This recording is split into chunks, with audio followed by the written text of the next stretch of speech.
Celui qui vient avant l'heure est à l'heure. Celui qui vient à l'heure est en retard.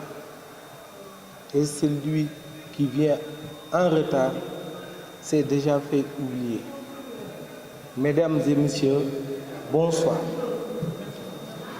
Je me nomme Mamadou Sok, président fondateur de King Car Services, une entreprise que j'ai créée depuis 2012. Et en décembre de ce mois-ci, le 26, nous fêtons nos 10 ans. Je suis vraiment ému d'avoir eu la chance d'être parmi vous. Ce fut vraiment un plaisir. Je remercie le cercle des jeunes orateurs du Sénégal et particulièrement Nima Faye. Je suis une personne qui a raté ses études à la 3e secondaire. Je n'ai même pas eu le bac. Donc c'est une chance pour moi d'avoir été invité ici à l'UCAD dans cette bibliothèque.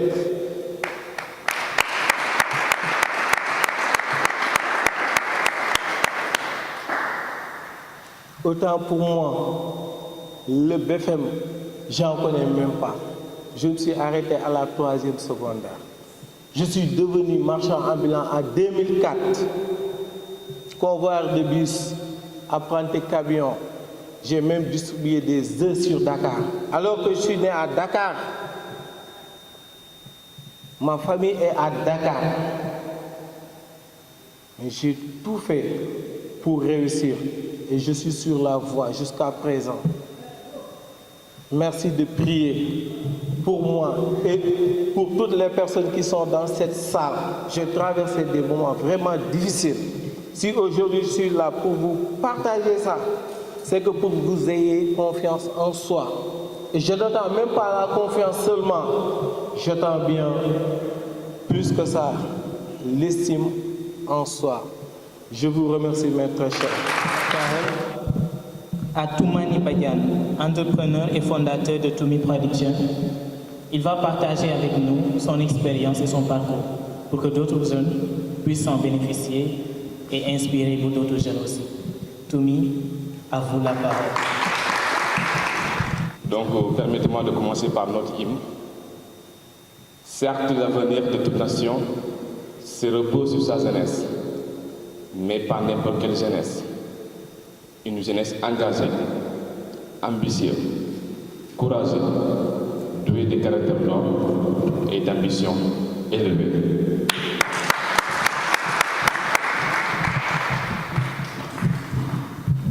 Sur ce, je réponds au nom de Toumani Badian. Je suis le fondateur de l'entreprise Toumi Production, qui est une entreprise spécialisée dans la communication digitale et la transformation des produits locaux. Donc, je suis le propriétaire de la marque Génération Entrepreneur. C'est une marque que j'ai créée pour encourager les jeunes entrepreneurs, mais essayer aussi de motiver mes camarades à se lancer dans l'entrepreneuriat. Je suis le propriétaire de la marque Toumi Javel, l'eau Javel, Made in Sénégal. Je suis le premier Sénégalais à mettre en place l'eau Javel, Made in Sénégal. Je suis le coordinateur des différents projets dans le département de Fix. En même temps, je suis le cofondateur de l'entreprise MT Agency, Mix Youth, alliée à la rencontre de la jeunesse. Donc c'est cette entreprise qui m'a invité aujourd'hui ici, qui m'a permis d'être là aujourd'hui. Et merci beaucoup à Nima pour cette invitation. Dans cet échange, je vous parle de cœur à cœur, parce que je suis jeune comme vous. Étant un jeune entrepreneur, j'essaie de me partager un peu mon expérience dans le milieu entrepreneurial. On a créé l'entreprise MT Agency, Mitsuyuk. Yankoba n'est pas là, il fait partie de cette entreprise. Donc cette entreprise a été créée par trois jeunes entrepreneurs. Il y a Yankoba Diop, qui est déjà membre des orateurs du Sénégal. Et il y a Détel Business Networking, lui aussi n'est pas là aujourd'hui, il est au niveau du SICA parce qu'on a un activé là-bas. Donc Yankoba Diop, c'est le fondateur de la RNTV, la Révolution numérique du Sénégal. Donc cette chaîne que vous voyez là, Donc c'est la chaîne des leaders, c'est la chaîne des entrepreneurs. On parle seulement d'entrepreneuriat et d'éducation, formation pour cette télé. Il y a aussi Demba Kamara, il n'est pas là aujourd'hui, il est coach en développement personnel, en entrepreneuriat et en des affaires. Merci beaucoup pour cette invitation.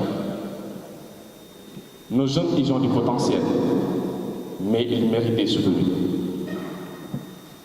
Aidez-nous à aider cette jeunesse. Aidez-nous à aider cette jeunesse. Moi, je crois forcément à cette jeunesse. Parce qu'ils ont plein de potentiel. Et moi, je fais partie des gens qui pensent que le développement de l'Afrique, qui est notre continent, le développement du Sénégal, doit passer forcément par l'entrepreneuriat. Et on a besoin de ces leaders, on a besoin de ces entrepreneurs pour changer l'Afrique. Parce que le changement, c'est nous. On doit être créatif. Et ce que je veux dire par rapport au orateur du Sénégal, nous aujourd'hui, on a créé une entreprise MT Agency. Et on a vu qu'on a les mêmes visions. Parce qu'au niveau de MT Agency, on est dans différents volets. Volet communication, incubation, formation, tourisme et commercial. Et partie formation, aujourd'hui, on a vu qu'ici à Dakar, tous les grands activités, ça se passe ici à Dakar. Quand on parle des concours d'entrepreneuriat, des concours dans tous les domaines, en fait, ça se passe à Dakar. Et nous, notre entreprise, on a décidé d'aller dans les zones les plus reculées du Sénégal pour aller à la rencontre de la jeunesse, les motiver, les montrer la bonne voie pour dire que c'est possible de réussir ici au Sénégal. Parce qu'il y a des autres qui se trouvent au niveau du Fonds Colombie, ou bien Ziguinchor, ou bien Sédhiou, ou bien d'autres régions, n'ont pas cette opportunité que vous avez.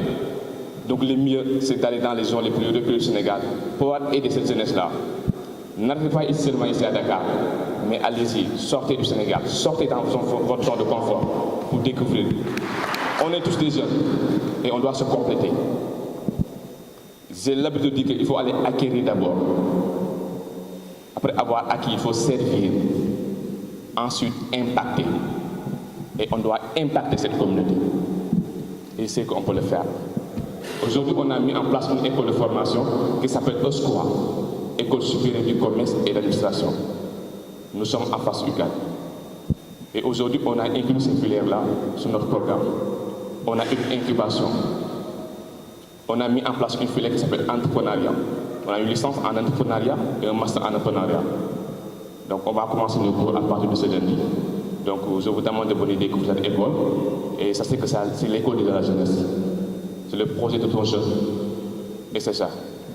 Inch'Allah, c'est qu'on va arriver et courage à vous et bonne continuation. Merci beaucoup. Je vais donner la parole à Coach Ibrahim. Il va parler avec vous. Il va échanger avec vous. Il va vous dire des mots qui vont vous émerveiller. Je vous rassure.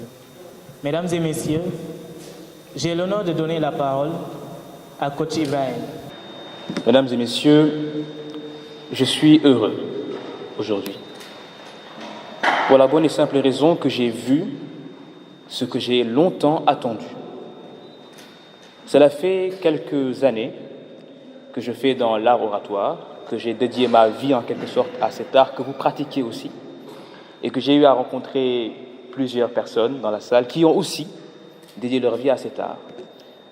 Essentiellement, je vais donc cantonner mon discours à cet aspect-là, à ce club et à ce qu'il est, et à ce qu'il devrait être à mon avis. Essentiellement, dans le domaine de la prise de parole, vous êtes des orateurs. Que vous soyez membre ou non, soit vous l'êtes, soit vous aspirez en tout cas à le devenir. Il est certain qu'en tant qu'orateur, qu'en tant qu'oratrice aussi, vous avez une mission. C'est à vous naturellement de parler, de dire. Et il est certain que tout au long de mon expérience, il n'y a jamais eu de club en tant que tel. Il y a eu des organismes, des organes, des structures, mais pas de club. Il y avait, il y a quelques années, comme on s'en souvient, avec une petite nostalgie, de l'élite de l'éloquence, c'était un club d'art oratoire à la faculté de droit, avec un président et des activités hebdomadaires. Et de plus en plus de gens, d'ailleurs, même venaient pour pratiquer, pour s'amuser, pour être entourés de personnes qui avaient les mêmes objectifs qu'eux. Et bien sûr, l'école de la parole, qui est une structure aussi, comme vous le savez, qui aussi souhaite que les jeunes puissent parler et dire, parce que l'orateur a pour objectif premier d'être un vecteur, d'être un moyen de communication. La télévision a ses points forts et ses points faibles, La radio a ses points forts et a ses points faibles. L'orateur aussi est un moyen de communication, est un moyen de transmission à la fois d'un discours, d'une idée, d'une logique et d'une émotion. Et par conséquent, il est très important pour une jeunesse, pour nous, parce que je suis jeune, j'ai eu de la barbe tôt seulement, mais je suis encore jeune. Et donc, c'est important pour les jeunes d'être aptes à ça.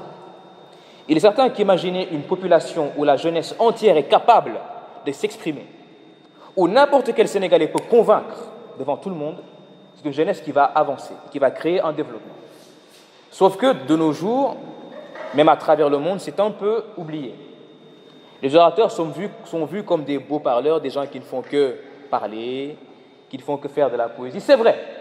Et je vais vous dire la vérité, nous les orateurs, même nous apprécions faire des beaux discours pour faire des beaux discours. Je l'avoue. Mais il est certain qu'à force de faire des beaux discours, à force d'apprendre à ne faire que de la belle parole, on apprend à convaincre. On apprend à faire des discours logiques et cohérents et concrets. Et j'ai été très heureux d'apprendre qu'il y avait enfin un club où il y a votre Excellence, Madame la Présidente, qui allait remporter le concours de la JCI cette année. Et donc, c'est avec beaucoup de joie que j'apprends qu'un club a été formé à l'UCAD. C'est avec beaucoup de joie que j'apprends que vous êtes en partenariat avec la bibliothèque. Parce que je rappellerai que M. Hassan aussi a été finaliste dans le concours que nous avons organisé. C'était très plaisant de le voir. Par conséquent, dans ce club, il y a des gens très expérimentés qui ont appris et qui veulent aussi partager, avec fraternité surtout. Parce que c'est ce qui fait qu'un club est un club, c'est qu'il y a cet aspect fraternel.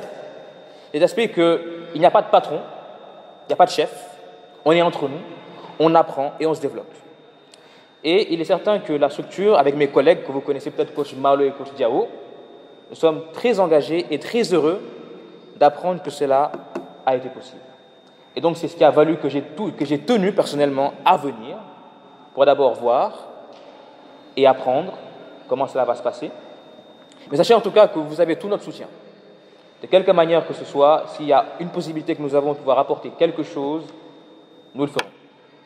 Ce sera tout pour moi. Et je tiens à féliciter monsieur qui a été père récemment. Donc je veux pour la police pour ça, d'abord. Est-ce que c'est un garçon? Oui, c'est un garçon. S'il y a baptême, je viendrai. Parce que je ne viens qu'au baptême de garçons. Il y a trop de filles qui naissent. Non, il n'y a jamais trop de filles qui naissent. Mais il y a beaucoup de filles qui naissent. On ne peut pas aller à tous les baptêmes.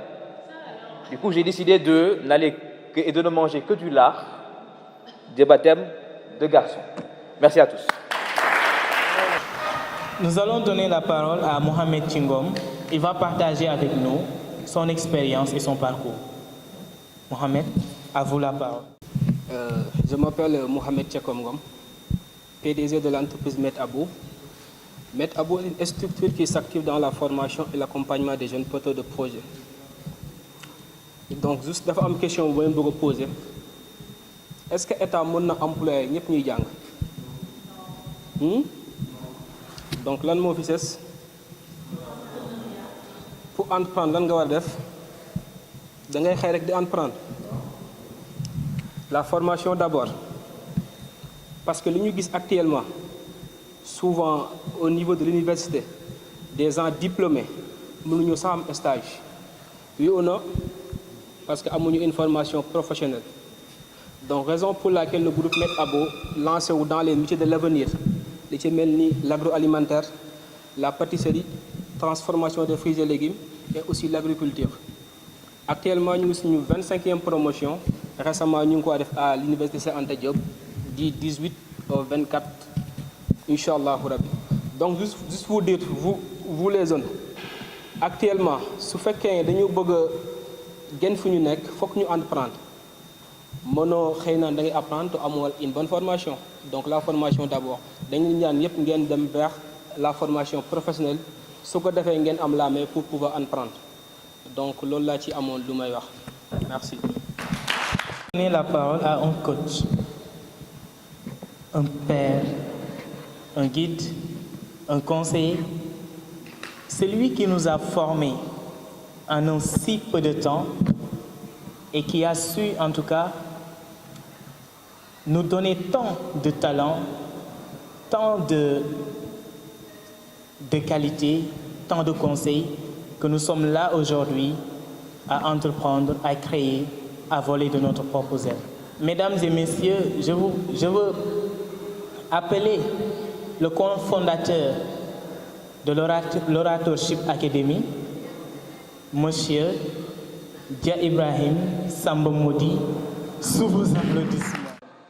Je suis vraiment traversé, non mais littéralement, traversé par des émotions diverses. La joie, voilà, principalement la joie de revoir mon cher ami Khalil, justement. Ça fait déjà plusieurs mois qu'on ne s'est pas vu, et donc c'est un plaisir pour moi que de te revoir. Khalil, sois salué. Une joie immense aussi de voir ces personnes qu'on a formées. C'était en 2021, le 4e mois 2021. En 2 semaines ou 1 mois, je crois, qu'on a eu à former des jeunes en prise de parole en public. Certains ne pouvaient même pas se tenir et se présenter. Mais aujourd'hui, ils sont capables de tenir des discours. Et même, il y a une dame qui a été élue meilleure oratrice du Sénégal pour un concours national. C'est véritablement, pour nous, une fierté aussi. Parce que justement, lorsqu'on parle de coaching, d'ailleurs, moi, j'aime pas trop ce terme coach, etc. Mais bon, puisque tout le monde veut donc qu'on porte ce titre, je vais donc le porter. Mais c'est pas ça qui me définit en tant que tel. Ce qui me définit, ce sont les actions que je pose au quotidien. Et j'aime dire justement que le changement, il est possible.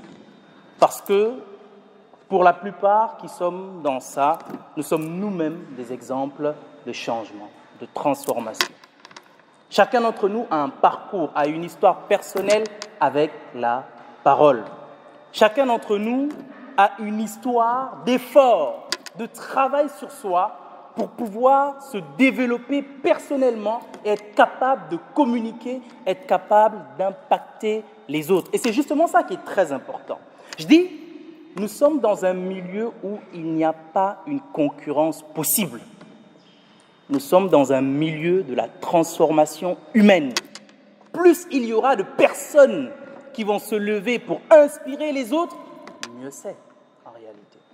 Donc c'est ce pourquoi, lorsqu'on nous a annoncé effectivement cette naissance, ce club, c'est avec une grande joie qu'on a donc décidé de venir ici aujourd'hui pour pouvoir assister à ce qui va se faire ici. Et véritablement, je tiens à vous dire un grand merci et je tiens véritablement à ce qu'on applaudisse encore pour ce qui est en train d'être. C'est très important. Pourquoi ? Parce que, heureusement, l'histoire bégaye en réalité. L'histoire même bégaye. Il y a de cela plusieurs siècles.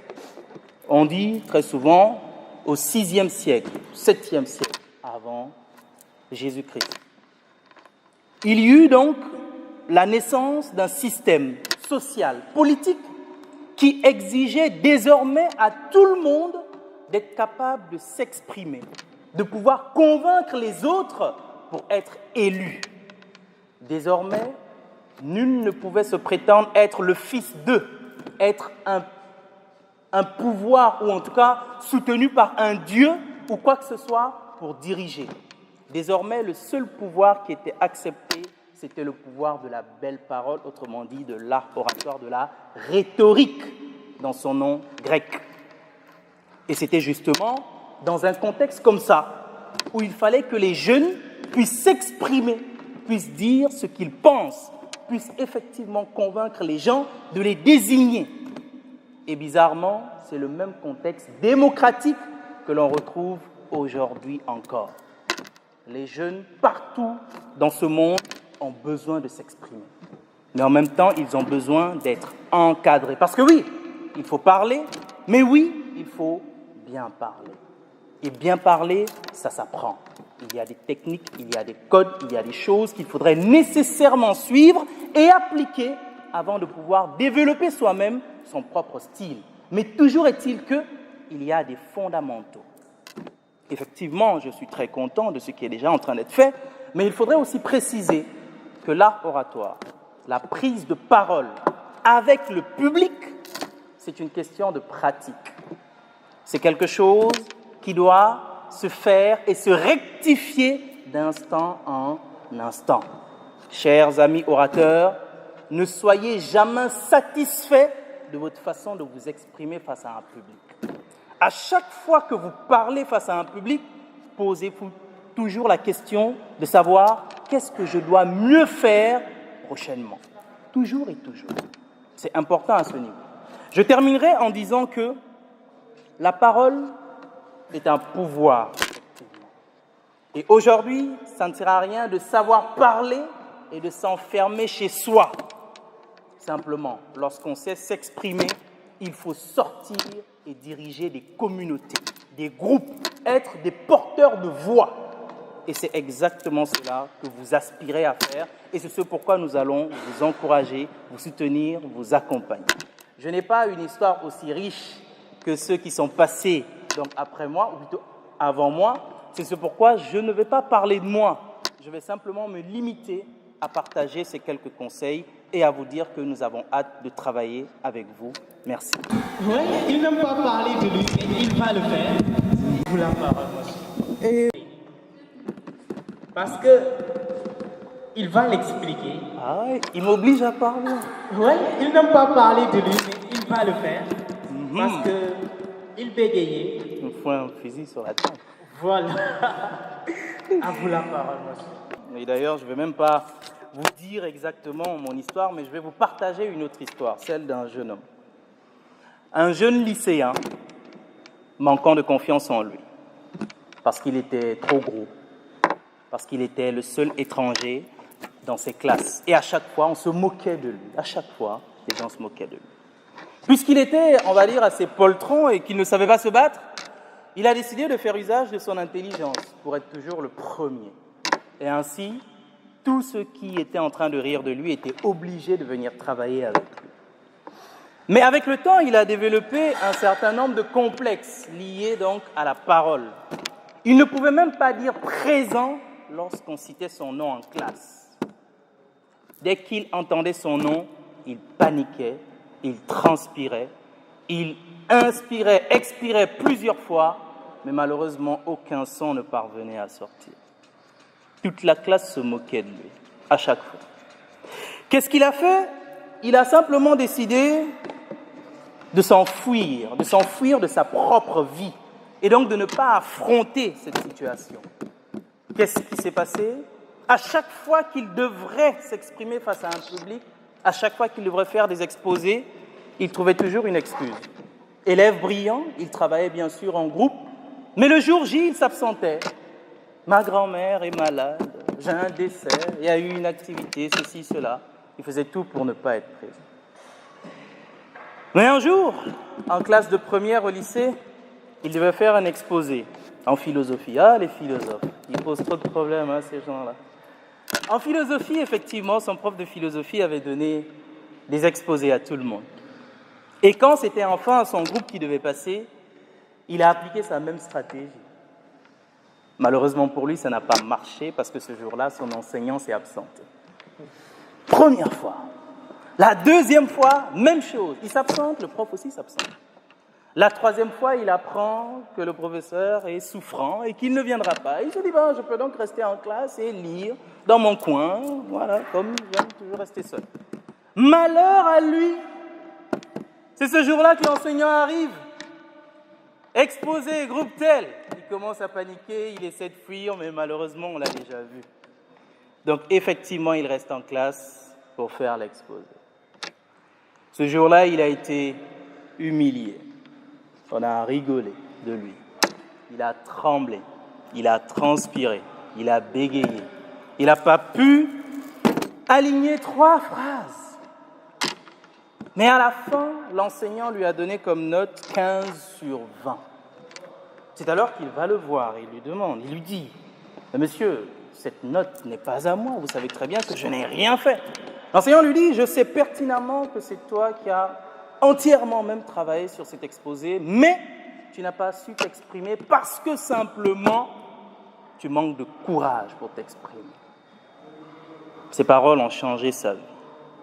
Depuis cette classe, depuis cet instant, Il faisait tout pour être le chef de groupe des exposés. En terminale, il a eu à faire 4 à 5 exposés et c'est ainsi qu'il a commencé à travailler sur son bégaiement. Et je vous passe les détails de sa vie qui est finalement une vie de combat et tout. Bref, quelques années plus tard, en 2018, il a été déclaré champion national du Sénégal en art oratoire. Avant ça, déjà, il était élu meilleur débatteur de l'UCAD en art oratoire. Et aujourd'hui, ouais, vous l'avez deviné, j'ai essayé de cacher et tout, vous l'avez deviné, c'est bien lui qui est en train de s'exprimer devant vous. Voilà un peu ce parcours. Et c'est cela qui est important, ce travail à faire sur soi. Pour moi, c'est la meilleure chose à faire. Chacun d'entre nous a une histoire inspirante, chacun d'entre nous a une histoire de combat, une histoire de travail à faire sur soi. Chacun d'entre nous peut inspirer et c'est cela qui est très important. Vous ne pouvez pas savoir ce que votre mode de vie, ce que vos paroles peuvent avoir comme impact dans la vie des autres. Donc, à chaque instant, essayons d'être les meilleurs pour nous-mêmes. Merci. Un véritable calvaire. Sur le chemin de la vie, j'ai vu des cœurs consumés au feu de l'anéantissement. Mais où ça? Au pays des rêves anéantis, au plus sombre des endroits, je n'ai pu déceler, pas seulement des visages pleins de tristesse, mais aussi de rage qui n'ont cessé de s'apitoyer sur le sort, se disant être des perdants. Ils attendaient qu'on leur tende la main. Mais de qui s'agissait-il au juste? Des jeunes pétris de talent, des diplômés sans emploi, des chômeurs. Incroyable mais vrai, des jeunes très talentueux vous dites, des diplômés qui attendent de l'aide, mais de la part de qui? De l'État. Mais de quel État? L'État n'est-il pas vous, moi, nous? Bien sûr, ma chère. Nous devons chercher à créer par nous-mêmes le levier de la croissance économique. Vous parlez d'hier, je vous parle d'aujourd'hui. À ces pauvres jeunes, vous direz demander de prendre les difficultés de la vie et d'évoluer avec. Demandez-les de mettre à jour le calendrier de leur réflexion, sans suspension, ni perfection, mais juste avec de l'amour. Je les invite au pays des fougues rêves, sur le long chemin du passage, une belle maison faisant allusion à ma nation. À l'intérieur, utilisez une pancarte dans la cour où c'est écrit « Jeunesse au cœur du leadership, jeunesse au cœur du développement ». Mais c'est quoi la jeunesse? La jeunesse, c'est l'hymne de la sagesse. C'est la brèche des idées nouvelles, celle qui se bat pour sa survie, qui tend vers le leadership et l'entrepreneuriat. Vous n'êtes pas sans savoir, vous tous, que la réussite époustouflante de M. Babacar, homme de la sédiment, en est une des meilleures illustrations. La jeunesse est celle qui met en valeur l'image du pays, celle qui innove de son esprit créatif et son audace. Voilà ce qui a permis de créer une agency, de la révolution numérique, mais aussi de TOUMI Production. Alors, dites-vous pour ne pas se faire comme ces jeunes entrepreneurs. Chers jeunes, ce que vous êtes parle beaucoup plus fort de ce que vous êtes en train de dire. D'où l'importance du leadership du XXIe siècle, qui est un leader inspirant, transformationnel. Chers assistants, chers invités, chers publics, dites-moi, préférez-vous céder ou échouer? Réussir ou échouer? Jeunesse, si ta réponse est la deuxième, alors réveille-toi, il faut te surpasser et te dépasser, savoir résister sans tambour ni trompette. Dis-moi quelle jeunesse tu as, je te dirai quel peuple tu seras. Affirmé Maître Abdoulaye Wade dans son ouvrage intitulé Un destin pour l'Afrique. Alors, mesdames et messieurs, honorables invités, ensemble, dans cette nouvelle école des fouguerets, bâtissons un nouvel empire qui veillera à unir nos cœurs, à les faire frémir, telle la douce brise que dégage l'océan aussi. Mais sans oublier jeune. Si toi, jeunesse, tu veux tendre vers la prouesse, suis sans cesse et avec justesse la prouesse, la noblesse, ainsi que la sagesse que renferme l'esprit de tes aînés, submergés de finesse. Car si aujourd'hui le séjour a vu le jour et est célébré, d'ailleurs, c'est grâce à Oracle Academy, l'école mère que nous considérons comme étant la sève nourricière, cette lumière qui nous éclaire et celle que nous voudrions rendre fière. Alors jeunesse, ayons l'audace de créer. Oui, jeunesse, ayons l'audace de créer.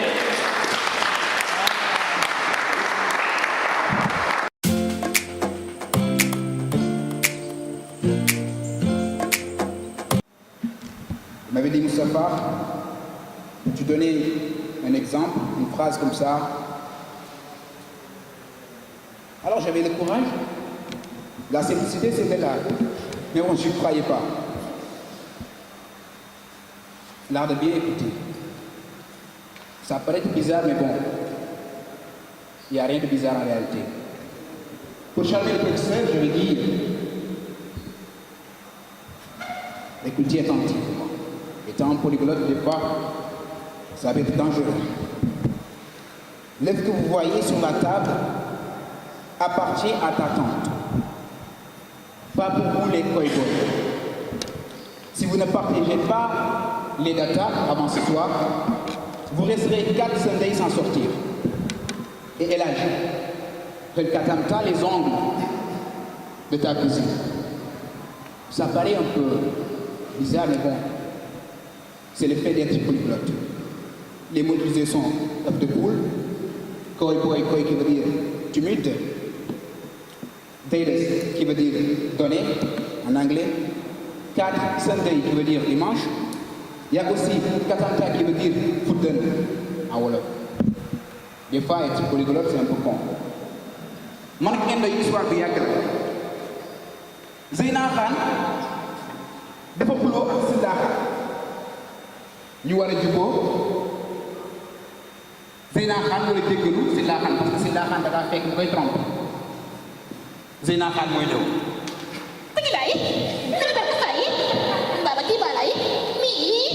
da ngay jéggal ku góor gi day jéggal lu xaay jéggal xare méttal de saa yi bàyyi wéynaayi nampaare da koo gis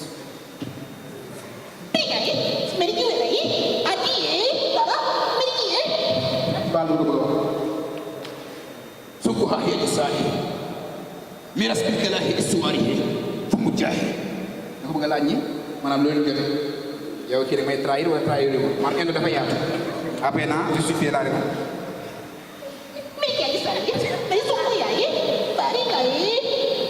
voilà njëkk mu baal ko baal yomb langue moo compliqué on a leer qui veut dire lorgnon en anglais, lèvre qui veut dire léger en espagnol, on a aussi layer qui veut dire lire en espagnol, lèvre qui veut dire léger en allemand. On a 3 mots, mais les sens ne sont pas les mêmes. Du coup, Takusan c'est de l'indo, indola, Timis indola. Je vais jouer avec les voix, on va dire les paroles. Parce que man m'a parlé, ou m'a nangu seen parole, mais bon. Dama nax parce que damay rek lañuy xaar chaque détail compte. Vous connaissez Ablaye Bob? Ablaye Bob fu nekk?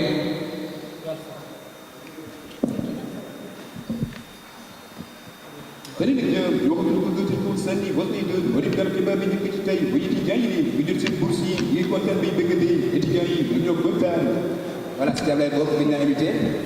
Il y a aussi vous connaissez Thierno Dab? Après des années de combat, étudiants yi continuent de faire poursuivre. Je te dis ci boobu ba léegi taxul ñu bàyyi. Radio télévision Walfadjri. Voilà. Il y a aussi, vous connaissez Maniakou Badiane? Maniakou. Roda ini, wah Roda ini, ada kolla, belum ada kolla, wah. Voilà, c'était Maniakou Badiane. J'aime bien écouter les gens, j'en ai, voilà. beaucoup de fois mais bon doo ko waaj bu baax a baax gars yi sama gars yi borom baax ba pare ñuy kontaan bu baax a baax ci invitation bi nii et voilà ce qui des yëpp yàlla na teg ci jàmm bëgg nañu bu baax a baax mais ndax Nous vous remercions de votre présence. Nous vous remercions du sacrifice. Nous vous remercions aussi de votre confiance et nous vous disons rendez-vous à la prochaine. Inch'Allah.